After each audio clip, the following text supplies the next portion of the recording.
Assalamualaikum warahmatullahi wabarakatuh.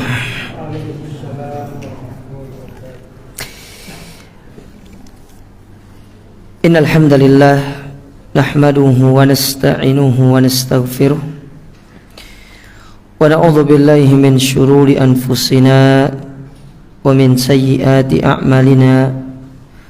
Man yahdihillahu fala mudilla lahu wa may yudlil fala hadiya lahu. Wa asyhadu an la ilaha illallah wahdahu la syarika lahu wa asyhadu anna Muhammadan abduhu wa rasuluh.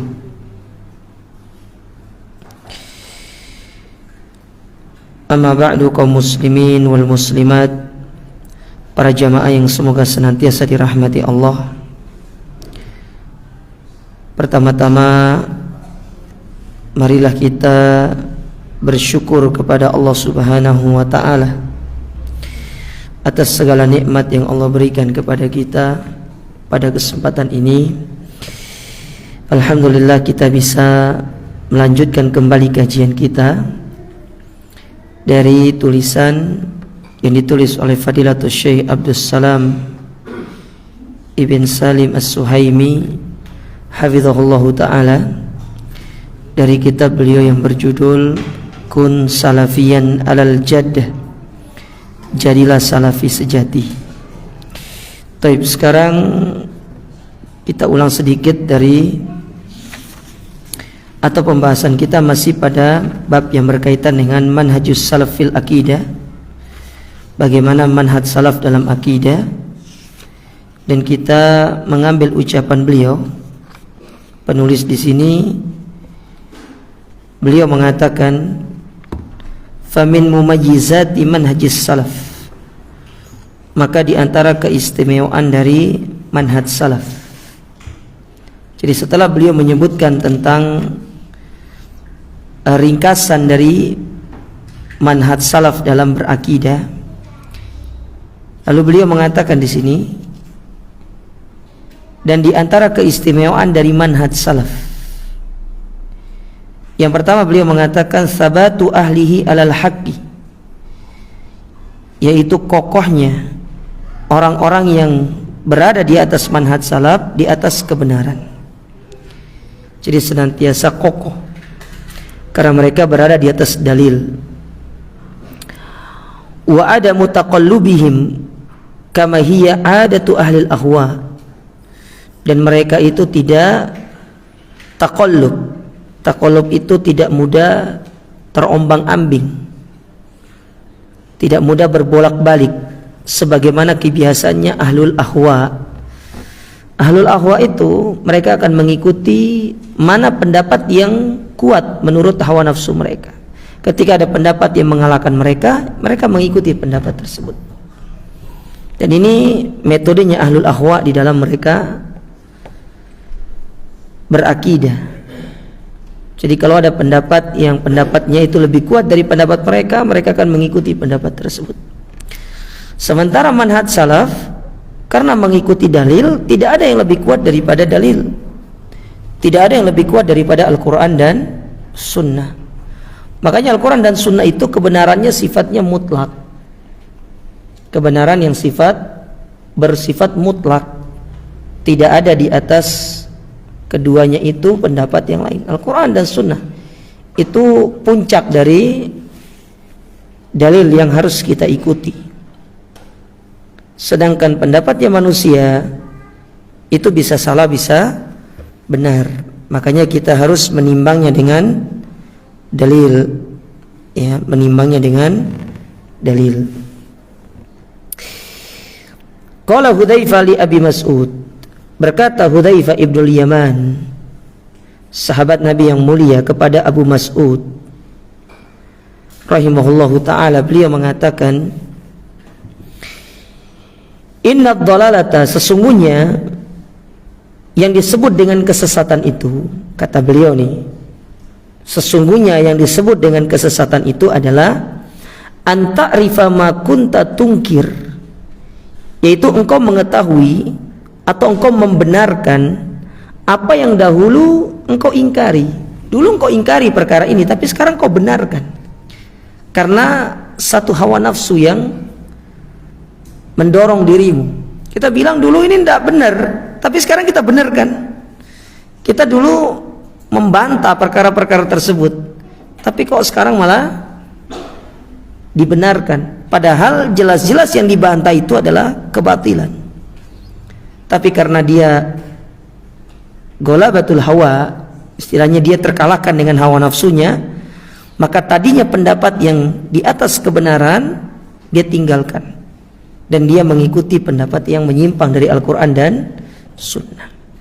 Ini banyak seperti ini.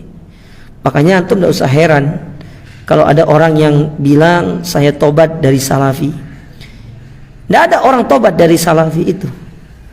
Salaf itu kebenaran. Gimana ceritanya antum mau tolak atau antum mau bertobat dari satu kebenaran? Yang ada itu bertobat dari kesesatan. Tidak ada ceritanya orang bertobat dari kebenaran. Kira-kira ya, ada nggak orang bilang saya sembuh dari sehat? Nggak ada orang bilang sembuh dari sehat itu. Yang ada itu saya sembuh dari sakit. Sakit itulah kebatilan, sehat itulah kebenaran. Ini secara logikanya nggak masuk. Karena manhaj salaf manhaj yang benar, nggak mungkin orang itu bertobat dari manhaj yang benar. Yang ada mereka mengikuti hawa nafsu. Mereka keluar dari manhaj yang lurus dan mengikuti hawa nafsunya. Dan Allah sudah katakan dalam Al-Quranul Karim bahwasanya tidak ada orang yang paling sesat di dunia ini kecuali orang-orang yang mengikuti hawa nafsunya. Karena ketika seorang mengikuti hawa nafsu, otomatis dia itu menentang dalil, menentang kebenaran. Nah, sehingga dari sini, siapa makhluk yang pertama yang mempelopori yang namanya mengikuti hawa nafsu itu? Maka tentu jawabannya adalah iblis. Dari mana kita tahu bahwasanya iblis itu adalah makhluk yang pertama mengikuti hawa nafsunya? Ketika Allah Ta'ala memerintahkan kepada iblis untuk sujud kepada Adam, itu perintah Allah. Apakah perintah Allah di situ termasuk kebatilan? Tentu tidak. Setiap perintah Allah itu sesuatu yang hak untuk diikuti. Meskipun hukum asalnya tidak boleh sujud kepada sesama makhluk, itu hukumnya haram. Tapi yang memerintahkan untuk sujud kepada Adam ini siapa? Allah yang suruh. Yang suruh Allah Ta'ala untuk sujud kepada Adam. Makanya Allah katakan, ya, ketika wa idh qala lil malaikati isjudu li adama fasajadu illa iblis. Para malaikat sujud kecuali iblis. Aba wastakbar. Dia sombong dan enggan untuk mengikuti perintah Allah. Maka ketika saat itu dia pun jatuh ke dalam ittiba'ul hawa. Dia mengikuti hawa nafsu. Ya, dia mengikuti hawa nafsunya. Padahal itu suatu kebenaran, kemudian dia menolak kebenaran tersebut. Maka jatuhlah dia dalam penyakit berikutnya. Allah katakan di situ sombong. Jadi kesombongan itu berawal dari ittiba'ul hawa. Seorang mengikuti hawa nafsunya, sehingga disampaikan kebenaran dia tidak mau menerima, yang ada dia tetap berada di atas kesesatannya. Nah, ini dia jamaah sekalian.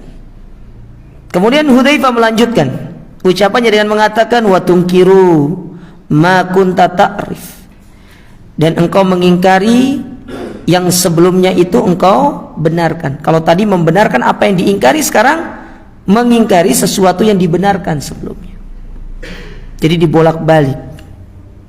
Wa iyyaka wat talawun fid din. Maka hati-hatilah engkau dengan sikap talawun. Talawun itu ya kalau mungkin bahasa gampangnya itu pelin-pelan. Hati-hati dengan sifat talawun di dalam beragama. Fa inna dinallahi wahidun. Karena agama Allah itu satu. Agama Allah itu satu. Oleh karenanya para ulama, mereka ketika menyebutkan tentang jalan kebenaran, di antaranya apa yang dibawakan oleh Syekh Abdul Malik Ramadhani dalam buku beliau Sittud Durar min Usuli Ahlil Asar, 6 pilar dakwah salafiyah, beliau mengatakan at-tariqu wahid. Jalan kebenaran itu cuma satu. Agama Allah satu. Makanya kalau ada yang ngomong, Ustaz, Tuhannya satu, Nabinya satu, Al-Qur'annya satu, kenapa bisa berselisih? Jawabannya, pola pikir manusia beraneka ragam. Andai kata mereka mengikuti pola pikir manusia yang satu, menyimpang atau tidak? Tidak. Itu aja kuncinya. Makanya kenapa di antara hikmah, kata para ulama, ada sebuah buku yang berjudul Al-Hikmatu bi Irsalir Rusul. Apa sih hikmah diutusnya para rasul itu? Salah satu hikmahnya adalah agar pola pikir manusia itu tidak liar, maka diikat dengan satu pemikiran, yaitu pemikiran ilahi. Ya, pemikiran ilahi. Dan itu dituangkan di dalam manhaj salaf. Coba lihat hasil buah pemikiran manusia. Ya. Hasil buah pemikiran yang mereka menggunakan akal mereka.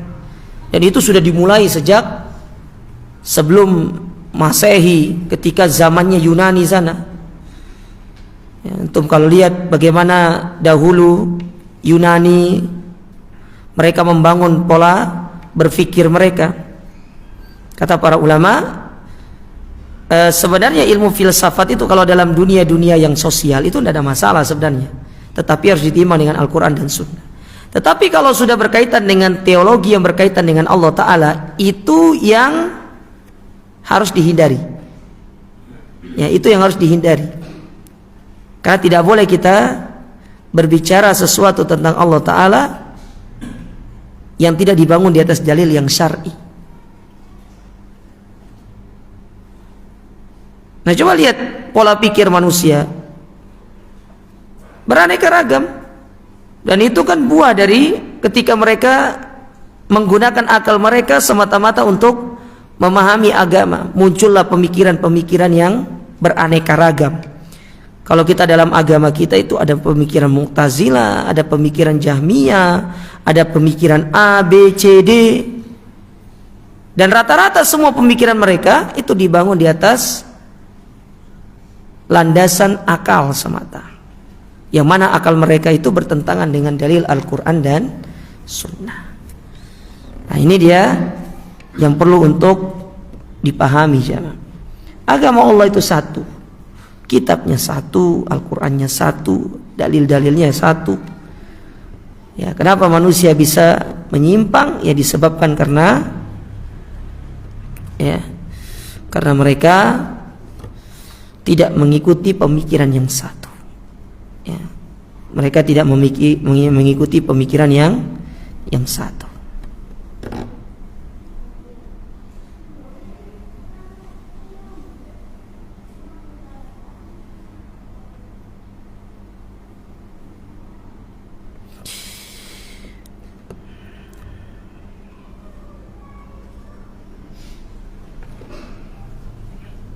Taib. Waqala Syaikhul Islam Ibnu Taimiyah, berkata Syaikhul Islam Ibnu Taimiyah rahimahullah dalam kitab beliau Majmu' Fatawa, kata beliau, wabil jumlati, maka pada intinya, fas-sabatu wal istiqraru fi ahli hadits was sunnah ad'af ma huwa inda ahli kalami wal falasifah, bahwasanya keteguhan dan kemantapan yang dimiliki oleh ahlus sunnah itu lebih banyak dan berlipat ganda daripada ahlul kalam dan filsafat. Ingat, Ibnu Taimiyah, beliau adalah ulama yang sangat luar biasa sekali di dalam membantah orang-orang falasifah, orang-orang filsafat. Makanya kata para ulama, di antara keistimewaan akidah wasatiyah yang ditulis oleh beliau, yaitu akidah wasatiyah, akidah pertengahan ahlus sunnah, itu di antara poinnya adalah untuk membantah orang-orang falasifah, membantah orang-orang filsafat, karena mereka lebih condong untuk memahami agama itu dengan akal mereka. Dan perlu antum ingat, perlu antum pahami bahwasanya di dalam Islam itu ada orang yang disebut dengan ahlul falsafah, ada disebut dengan falasafah. Ada orang yang benar-benar mereka itu terpengaruh dengan falasifah itu sendiri, dan ada orang-orang yang berusaha mempelajari falsafah untuk memahami cara berpikir, dan ini sama-sama menyimpang. Tetapi orang yang benar terpengaruh dengan falasifah itu lebih berbahaya daripada mereka yang belajar untuk memahami filsafat dalam rangka memahami dalil, tapi akhirnya ujung-ujungnya kembali ke penyimpangan dua-duanya.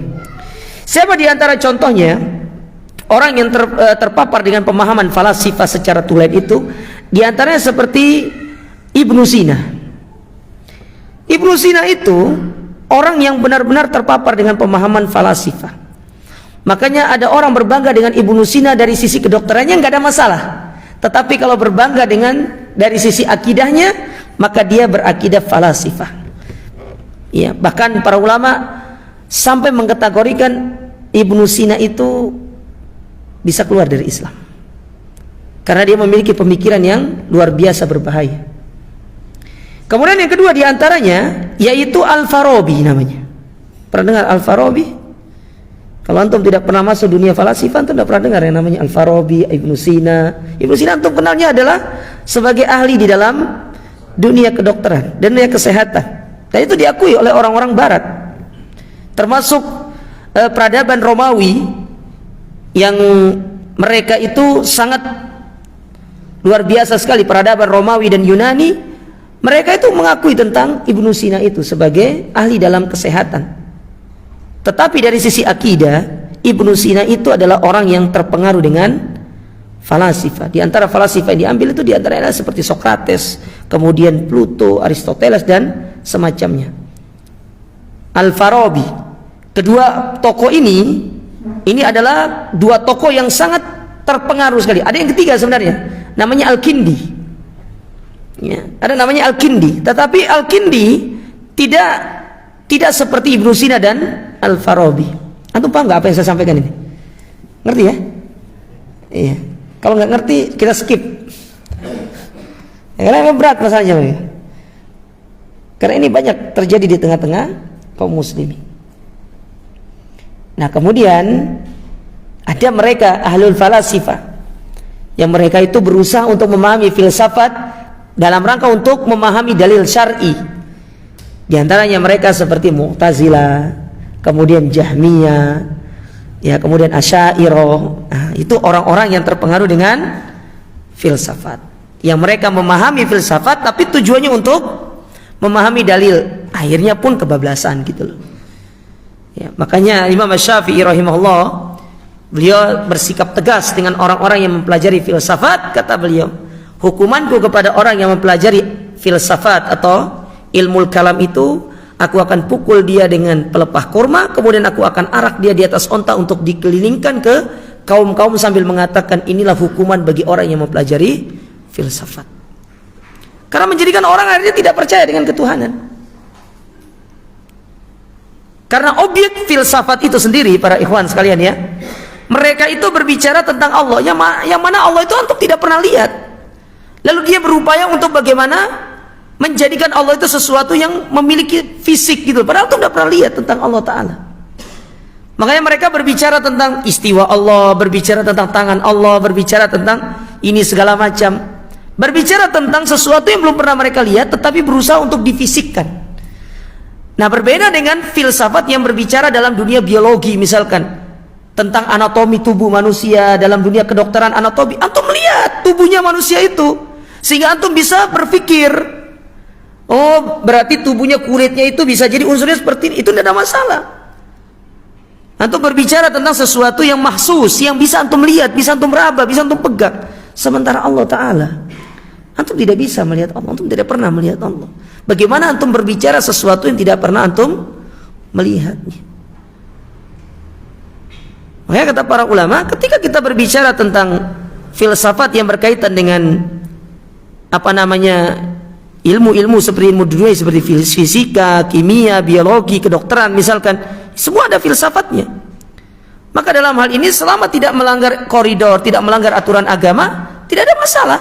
Tetapi kalau sudah berbicara tentang filsafat teologi, yang biasanya dalam kampus-kampus Islam itu ada namanya ya ilmu teologi, ya kan, nanti kalau antum ikut kuliah atau ikut fakultas yang namanya Fakultas Usuluddin, biasanya nanti gelar antum sarjana teologi namanya. Ya, artinya sarjana pemikiran. Jadi sarjana teologi, dan akan ditambah sekarang itu sarjana teologi Islam. Ya, jadi pemikiran Islam. Nah, kalau sudah berbicara tentang teologi ketuhanan, maka tidak bisa, karena Allah tidak pernah kita lihat. Jadi Ibnu Taimiyah sangat ahli dalam masalah itu. Coba antum baca ya buku-buku para ulama terkait masalah syarah dari akidah Tahawiyah, akidah Wasatiyah. Tapi kalau antum misalkan tidak menemukan syarah dalam bahasa Indonesia, saya sangat menyarankan antum beli saja bukunya Ustaz Firanda, itu bagus, menjelaskan tentang syarah akidah Wasatiyah, dan beliau menjelaskan tentang bagaimana perkembangan filsafat ya dalam tubuh kaum muslimin. Itu bagus. Antum habiskan uang untuk beli buku dalam rangka memahami tentang masalah itu, insya Allah dapat pahala, dan uang antum nanti diganti sama Allah Ta'ala. Ya, ada 5 jilid kalau tidak salah, antum beli ya, dan luar biasa keilmuan beliau Ustaz Firanda dalam masalah itu luar biasa sekali. Antum akan melihat bagaimana kualitas di dalam menyampaikan dan menjelaskan tentang pembantahan-bantahan terhadap orang-orang filsafat. Dan itu dinukil dengan perkataan-perkataan para ahli dari para ulama kita, di antara Ibnu Qayyim, Ibnu Taimiyah, itu dibawakan oleh beliau. Luar biasa sekali. Nah, ini salah satu nukilan yang dinukil oleh Syekh Abdul Salam terkait pandangan Ibnu Taimiyah, bahwasanya Ahlussunnah itu kokoh di atas kebenaran itu, dan dia lebih sangat kokoh daripada orang-orang filsafat. Karena orang filsafat itu sendiri, mereka terjadi saling bantah-membantah dalam masalah pokok beragama mereka, dan bahkan mereka tidak mengenal agama. Orang-orang filsafat ini tidak mengenal agama, dan mereka tidak memiliki konsistensi di dalam beragama. Berbeda dengan Ahlus Sunnah. Ahlus Sunnah dari zaman ke zaman ya, dalilnya tetap sama, dan pola beragamanya pun sama, mengikuti manhaj salaf di atas Al-Quran dan Sunnah. Maka antum bersyukur, antum mengenal dakwah salaf ini, sehingga antum tidak harus ya melakukan rihlah terlebih dahulu seperti Abul Hasan Al-Asy'ari, yang sebelumnya dari pemahaman Mu'tazilah masuk ke pemahaman berikutnya Asy'ariyah, yang kemudian beliau baru bertobat menuju Ahlus Sunnah. Kita bersyukur tidak kenal seperti beliau ya, tapi ada hikmahnya sebenarnya, sehingga beliau bisa memberikan bantahan-bantahan kepada pengikut-pengikut Asy'ariyah. Tapi nyatanya orang-orang Asy'ariyah tidak mau mengikuti ya setelah beliau bertobat, namun tetap bersikuku di atas pendapat Abul Hasan Asy'ari sebelum beliau bertobat kepada Allah Subhanahu wa taala. Maka ini diantara bentuk ketidakαμanahan mereka yang menisbatkan diri mereka kepada Abul Hasan Al-Asy'ari, hanya mengikuti pendapat sebelum beliau bertobat, sedangkan ketika beliau bertobat malah ditinggalkan ya. Adapun Ahlus Sunnah, kita berusaha untuk bagaimana mengikuti dalil ya, mengikuti Al-Quran dan Sunnah sesuai dengan pemahaman salafus saleh. Baik, ini perlu untuk sedikit antum pusing-pusing, nggak ada masalah. Mosok ngajinya anteng-anteng terus gitu kan ya. Kadang-kadang pulang-pulang ke rumah itu minum obat, nggak masalah lah. Ya. Taib. Wa qala aidan, kemudian Ibnu Taimiyah juga mengatakan, masih dibawakan nukilan dari Ibnu Taimiyah di sini. Kata beliau, innama inda awamil muslimin wa ulamaihim ahlus sunnah wal jamaah minal ma'rifah.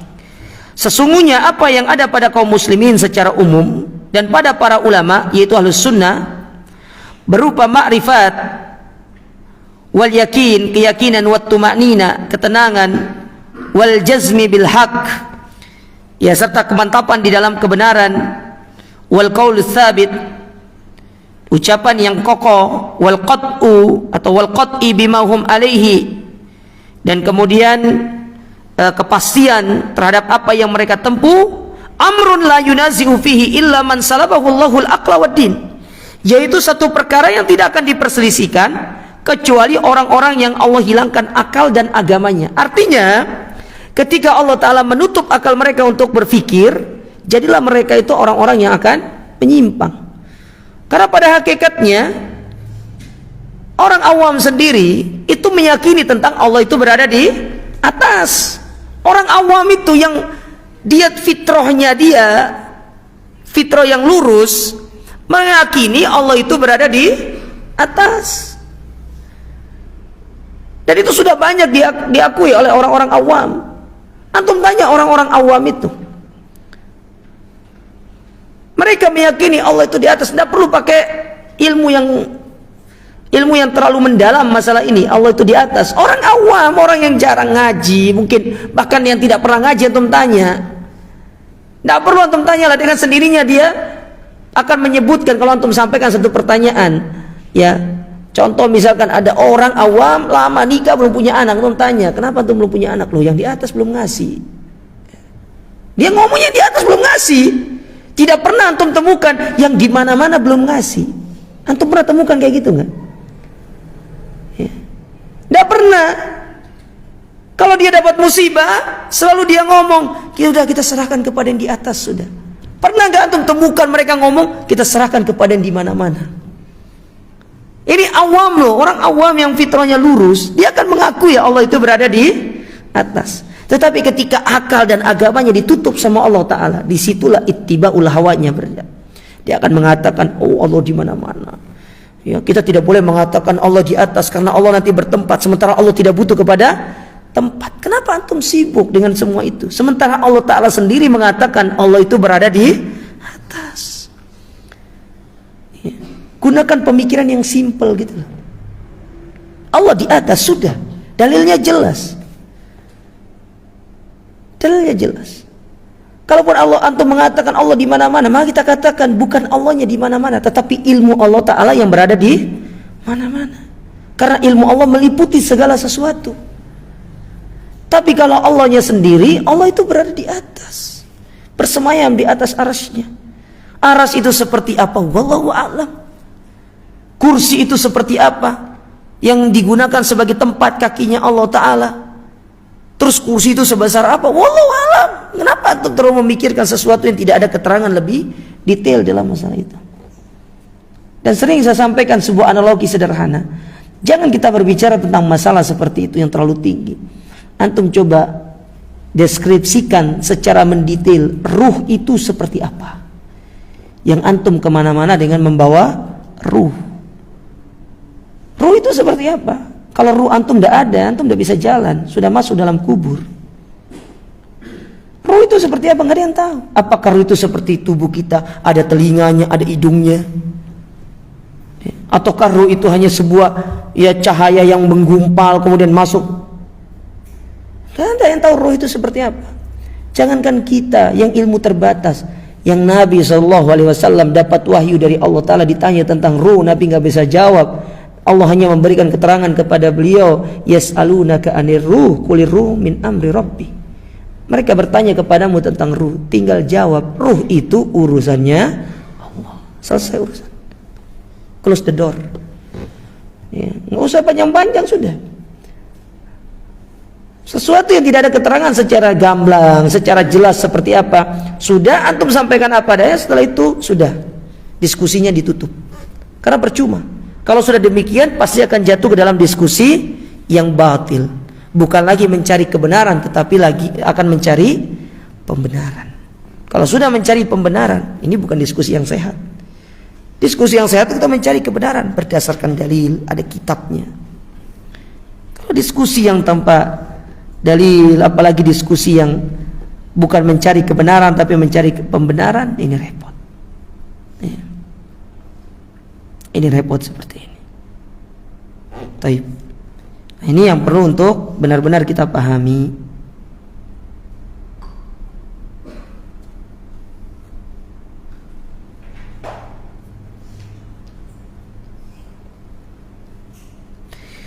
Nah, itu yang pertama. Itu yang pertama.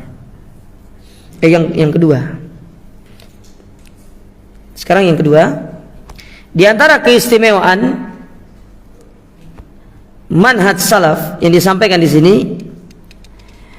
ittafaqa ahluhu alal aqidah, bahwasanya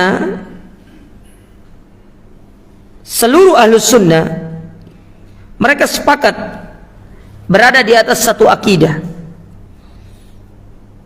Wa adamu ikhtilafihim ma ikhtilafiz zamani wal makan, yang mana mereka tidak akan berselisih meskipun mereka itu berbeda zaman dan tempat. Apa yang kita yakini hari ini itu sama dengan apa yang diyakini oleh orang-orang terdahulu, baik itu abad pertama, kedua, ketiga, keempat, kelima, keenam sampai abad kita ini sama. Tidak ada perselisihan, meyakini Allah itu berada di atas, meyakini bahwasanya Allah Subhanahu wa taala berada di atas arasy-Nya, Allah punya tangan, Allah berbicara. Sama akidahnya, tidak ada bedanya. Baik itu akidahnya Sufyan ats-Tsauri, akidahnya Hasan al-Basri, akidahnya Imam Syafi'i, Imam Malik, Imam Abu Hanifah, Ibnu Taimiyah, kemudian abad-abad yang lainnya, yang sebelumnya misalkan abad ketiga, keempat, kelima dan seterusnya sampai hari ini Syekh Muhammad bin Abdul Wahhab, kemudian para masyayikh kita di zaman sekarang, semua akidahnya sama kalau mengambil dari satu sumber. Mau antum berada di Indonesia, mau antum berada di Saudi, sama akidahnya sama, Allah itu berada di atas. Allah berada di atas. Tapi coba lihat ahlul ahwa, ribet mereka. Ada yang meyakini Allah di mana-mana, ada yang meyakini Allah tidak bertempat. Kalau kita mengatakan Allah bertempat sama kayak makhluk, ada yang mengatakan Allah itu begini, begitu segala macam. Ada yang nanti saking pusingnya untuk menetapkan Allah itu ada atau tidak, sampai-sampai harus mempelintir dulu Allah itu ada, sedangkan kalimat ada diawali dari tidak ada, dari tidak ada kemudian menjadi ada, kemudian kalimat tidak ada menjadi kalimat yang ada. Lu repot ya, Mas. Kasih obat, ngopi obat iki ya. Sederhanakan pemikiran antum. Itulah manhaj salaf, sederhana. Tak perlu ribet-ribet. Makanya kata para ulama, orang yang terjatuh ke dalam masalah takwil pasti jatuh ke dalam tasybih. Kalau mereka itu sudah menolak sifat Allah, lalu mereka mentakwil sifat Allah, pasti mereka akan jatuh ke dalam menyerupakan. Itu membuat mereka ribet jadinya. Oh, jangan kita katakan Allah itu memiliki tangan, karena kalau Allah memiliki tangan maka Allah itu sama seperti makhluk. Jadi mentasbih antara Allah dengan makhluknya. Setelah itu mentakwil, berarti di sini bukan tangan maksudnya, tetapi kekuasaan. Nah, kan repot jadinya jemaah. Datang lagi berikutnya bukan lagi kekuasaan, beda lagi ditakwilnya. Tapi coba katakan Allah punya tangan, tangannya Allah tidak sama dengan makhluk, selesai urusan. Tidak perlu antum pusing-pusing, ribet. Orang mau mengikuti antum, alhamdulillah nggak ikut antum juga. Hari ini antum bilang A, besok antum bisa bilang B. Kalau antum masuk ke dalam kategori takwil. Ketika antum ikut kelompok ini beda lagi, antum ikut kelompok ini beda lagi. Coba ikutnya Nabi aja lah, gampang. Dari kalangan seluruh manusia ini tidak ada yang paham tentang Allah Ta'ala dengan sebaik-baiknya kecuali Nabi SAW. Dan para sahabat ketika diajarkan tentang ayat tersebut, tidak ada pertanyaan kepada mereka, dari mereka kepada Nabi SAW, ya Rasulullah, bahwasanya Allah punya tangan, gimana tangannya Allah? Gak pernah mereka nanya. Apakah antum mau bilang, oh mereka itu tidak mau nanya karena mereka sungkan kepada Nabi SAW? Oh, keliru antum. Para sahabat itu adalah orang yang paling sering bertanya kepada Nabi. Orang yang paling sering bertanya kepada Nabi SAW itu para sahabat. Bahkan Ibnu Mas'ud radhiyallahu Ibnu Abbas, ketika beliau ditanya nih, ini pengakuan dari Ibnu Abbas. Ketika beliau ditanya, "Ya Ibnu Abbas, bima adraktal ilma?" Gimana caranya supaya kamu dapat ilmu? Kamu ini luar biasa sekali Ibnu Abbas. Selain dari doa Nabi SAW, beliau kan didoakan sama Nabi. Tapi beliau ditanya tentang bagaimana cara beliau mendapatkan ilmu supaya kita bisa memahami ilmu ini dengan sebaik-baiknya. Kata beliau, yang pertama, bilisanin saul. Banyak nanya. Tapi nanya yang diamalkan. Ojo nanya kayak orang Yahudi. Orang Yahudi nanya tapi kan tidak diamalkan. Kalau orang beriman itu nanya untuk diamalkan. Bilisanin saul. Ya. Ini kata beliau. Kemudian yang kedua, wa qalbin akul. Dengan akal yang selalu bisa ingin memahami hal tersebut. Dengan kecerdasan. Ya, maka orang belajar itu harus ada cerdasnya. Maka minta kecerdasan kepada Allah Ta'ala. Lalu yang ketiga kata beliau, wa badanin ghairu malul. Dan tubuh yang tidak malas. Gimana cara untuk mendapat ilmu kalau untuk malas datang ke majelis ilmu? Ya. Sementara Yahya bin Abi Katsir mengatakan, ilmu itu tidak akan didapatkan hanya dengan kita bersantai-santai. Makanya opsi kajian online itu kalau antum benar-benar tidak bisa hadir ke kajian offline. Ini enggak kajian online tapi disambi dengan cara masak. Ibu-ibunya masak tapi kajian online. Sehingga ada nanti yang dipahami itu masaknya daripada kajiannya. Ya ini kasihan ustadznya ngomong sendiri. Syukur-syukur ustadznya nggak mencium bau masakannya.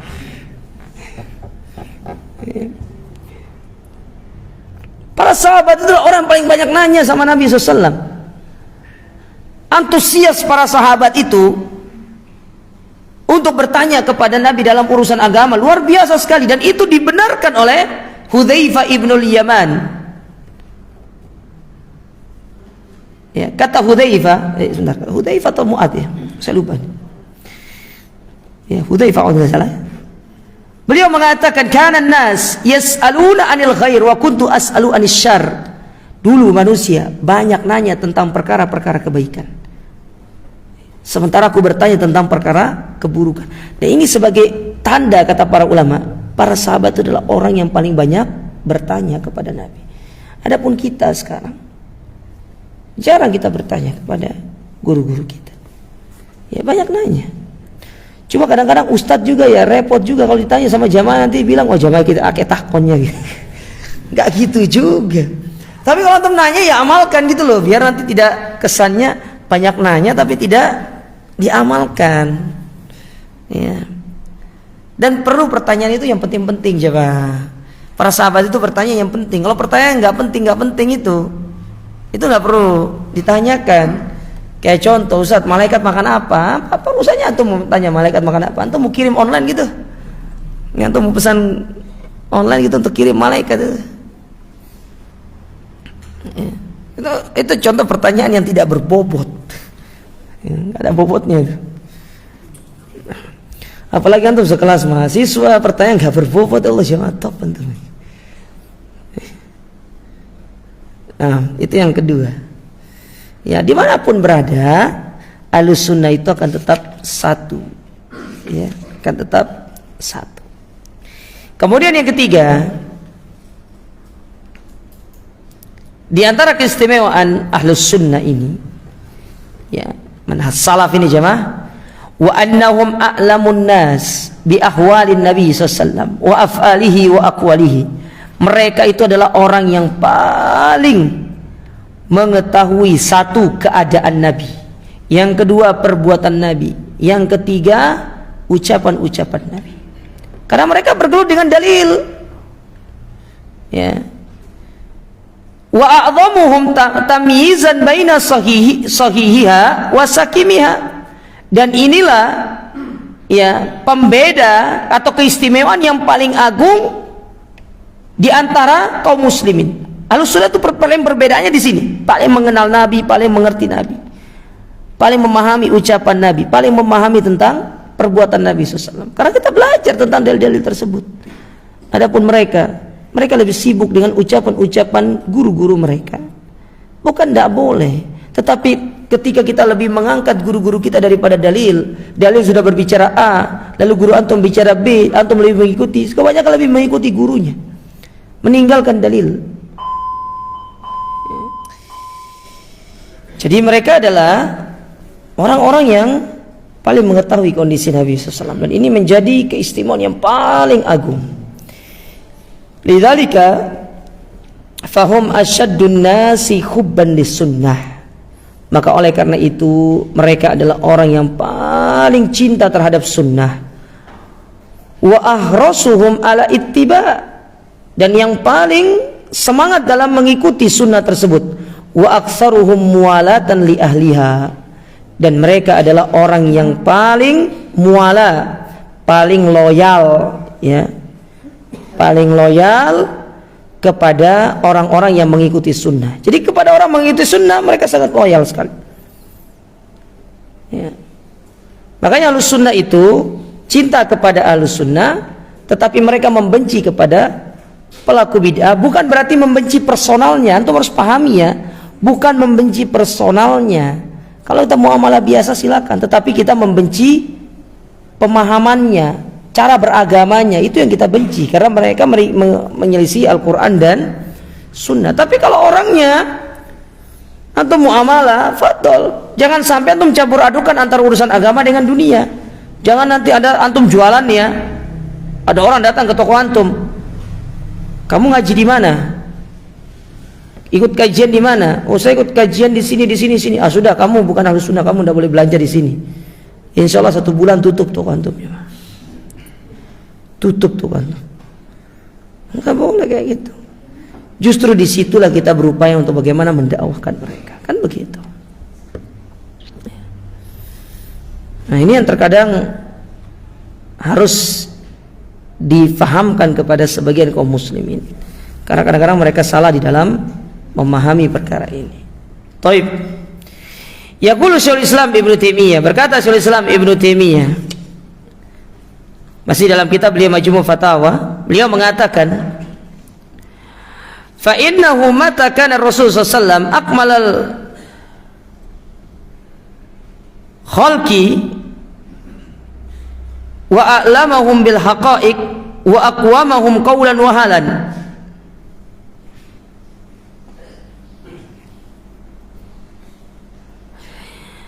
Sesungguhnya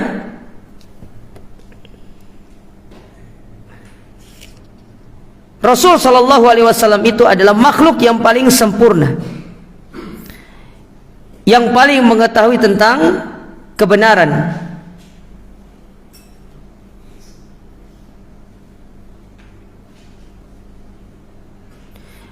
dan paling benar ucapan dan perilakunya. Lazima an yakuna a'lamun nasi bihi a'lamal khalqi bidzalik. Maka kata Syekhul Islam Ibnu Taimiyah, tentunya siapa saja yang paling tahu tentang beliau adalah orang yang paling tahu tentang kebenaran itu. Jadi ketika kita berusaha untuk mengenal Nabi SAW, kita pun akan berusaha untuk mengenal kebenaran itu. Sehingga tatkala kita semakin mengenal Nabi SAW, kita akan semakin mengenal kebenaran itu, kata Syekhul Islam Ibnu Taimiyah. Wa an yakuna a'dhamuhum muwafaqatan lahu wa iqtida'an bihi afdal khalqi. Maka apa hasilnya?